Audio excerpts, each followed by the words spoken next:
Hi, in this video, I shall discuss with you what you should do before you make the first trade. Of course, if you have already been trading for a while, you probably not required to go into this video and you can skip to the next video. Now, before you start to do your first trade, basically you need to open some accounts. As far as your trading is concerned, you can open two kinds of account. One is the CDP account and the other is a custodian account. Basically, a CDP account means that your script, in other words, the shares that you buy are scriptless and they are kept in CDP. Now, CDP stands for Central Depository. It is a place to keep your scripts, which is in scriptless form, to signify that you are the owner of those shares that you have bought. 30 years ago, when you buy or sell shares, you basically have to transact using the scripts. In other words, in a paper form. Whenever you buy a share, you have to go to the broking house to take over the script and to sign over the scripts in order to bring it home. And then when you need to sell the shares, you take the script, go to the broking house that you sold your shares, and then the broking house will have to transfer your name to the new owner and take away your script. This is very inconvenient. In the present situation, all the scripts are made scriptless. In other words, you don't require any papers to take over or to hand over. However, in order to identify you as the owner, the CDP still has to come in to be the depository for you to keep your shares. So whenever you buy your shares, you have to keep them scriptless in CDP. So that is one type of account. Another type of account is the custodian account. Now, custodian account means that the shares that you bought are not under your name. It is under custody of the broking house. Usually, the broking house has a nominee name, and that is why sometimes we use quite interchangeably between a custodian account and a nominee account. CDP is a direct transactions between ourselves and CDP. In other words, the CDP can identify you as the owner of the shares. However, for custodian account, the CDP does not know you. The CDP only knows the broking house, and the broking house can only trace you as the owner of the shares that you have bought, because your shares are kept under custody of the broking house. If you are using CDP account, the risk to the broking house is higher because you didn't put any money there, and whenever you buy the shares, you have to transact it through a bank, and therefore the risk to the broking house is higher. But for a custodian account, the risk to a broking house is much lower, because usually you need to put a sum of money with the broking house, and then the broking house will draw down on the sum whenever you buy shares. And of course, when you sell the shares, the money will go to the account. In the case of CDP account, when you sell your shares, the broking house will transfer the money to your bank account.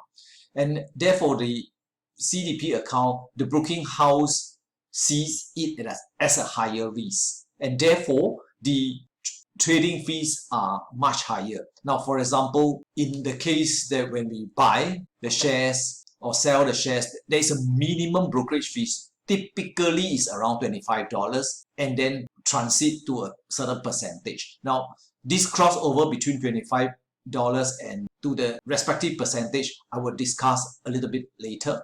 By and large, as you can see, the number is higher compared to a custodian account. Now, custodian account, because you have some money in the custody of the broking house, therefore, the risk to the broking house is much lower, and therefore, the minimum fee is lower, and so is the trading percentage. But of course, the advantage of having a CDP account is that it is under your direct name, and whenever CDP wants to notify or has any announcement, they can come to you directly, and they know your ownership of the various shares. So under this situation, because our scripts are under CDP account, you can buy at one trading house and then sell at another brokerage house or vice versa.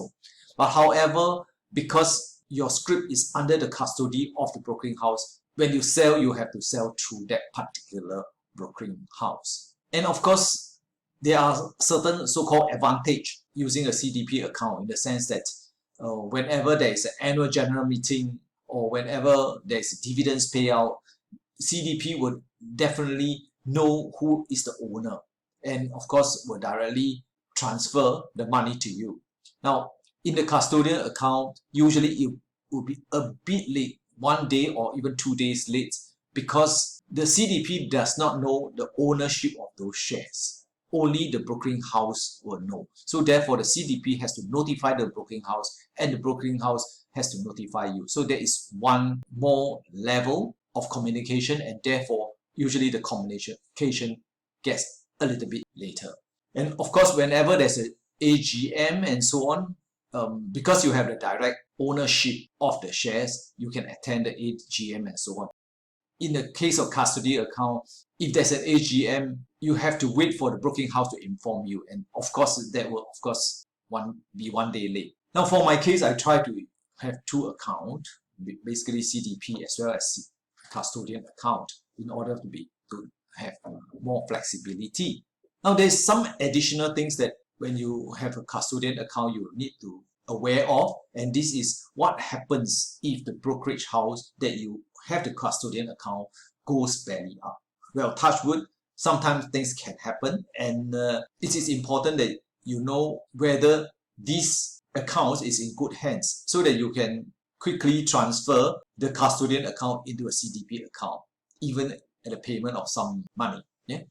And the other thing is, whenever there is a need for cash on your side, meaning that you're not able to pay up or something. Now, if you have a custodian account, the brokerage house can react very quickly to sell your shares. But of course, in the case of when you have a CDP, it is harder to do so, and therefore the broker has to come and chase you. And that's why the brokerage house as well as the broker is at a higher risk when we maintain a CDP account. And given that we have different accounts, we have 2 accounts, and therefore we need to usually sign a few documents in order to make sure that the accounts are proper. The first, of course, the very important one is a CDP account. To get into a CDP account, of course, you have to sign all the papers, and very importantly, your specimen, and very importantly, you need to remember your specimen signature, because in a lot of communication, the CDP will use your specimen signature as the basis. So in the case of, let's say, scrip dividend, the CDP will verify that your signature tallies with their specimen signature on their side in order to execute what you wanted, yeah, for the scripts and so on. In a lot of communication with the CDP, you need to sign, and therefore they have to verify your signature against their specimen signature over there. So very importantly, your specimen signature must always tally with whatever documents that you have. So always remember your specimen signature that you submit to CDP.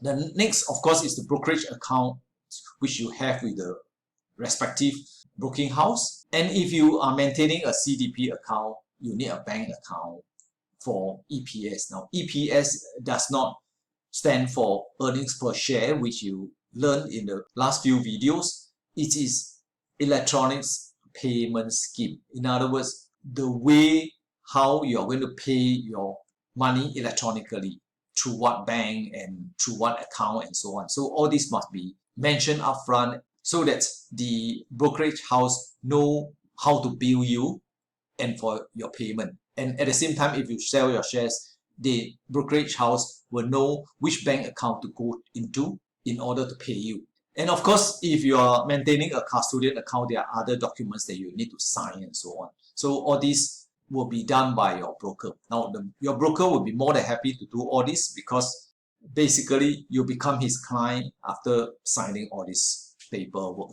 Normally, it just takes one time to do all these things if everything is proper. But of course, the brokers will need other verification, for example, your income and so on, in order that they feel safe to take you as a client. The rest of the documents, the details, you have to work out with your brokers to check what they need before go ahead to open the account. Just now we have mentioned about the transition point between the minimum brokerage and the percentage. Usually for brokerage charges, it comes in a few tiers. The first tier is up to 50,000. The second tier is from 50 to up to 100,000 inclusive.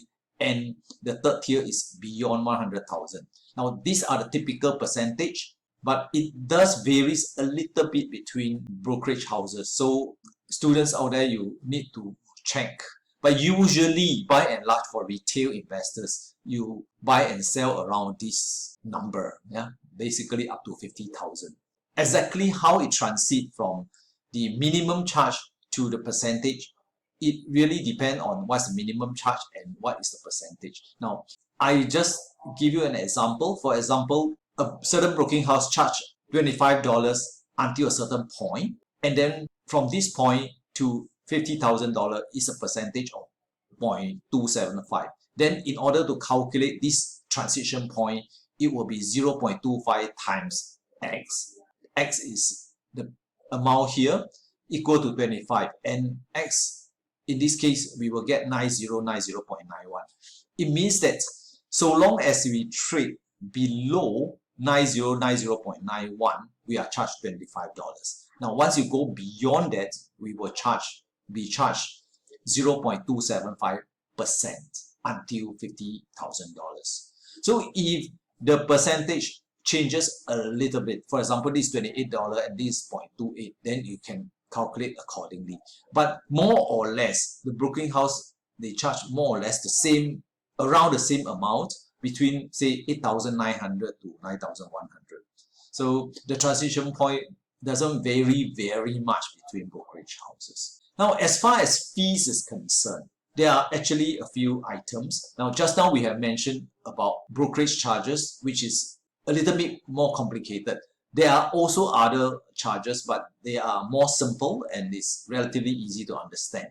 First of all, we have the SGX settlement instruction fee, and this is a constant fee, meaning that it's a one-time charge. Whether you buy or sell a very small amount of a few $100s up to hundreds of $1,000s, it is always constant, and the charge is 35 cents per transaction, per counter. The second one is the clearing fee, and the clearing fee is charged at 0.0325 times the amount that you trade. So basically, the more that you trade, the higher will be the fee. Basically, it is a straight line. If you trade more, you'll be charged more. In a similar way, the SGX trading fee is 0.0075 times the proceeds, meaning that the amount that you trade. So the higher that you trade, the higher will be the amount. These two fees will add up to 0.04%. And it is always a straight line. The more you trade, the more you are charged. Now, these three components here goes to SGX.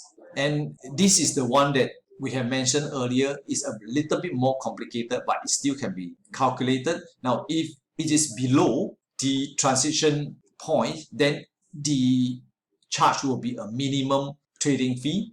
If it goes beyond a certain transition point, then the minimum charge will be 0.275% up to $50,000. Now, the GST will be 7% times all the four components add together.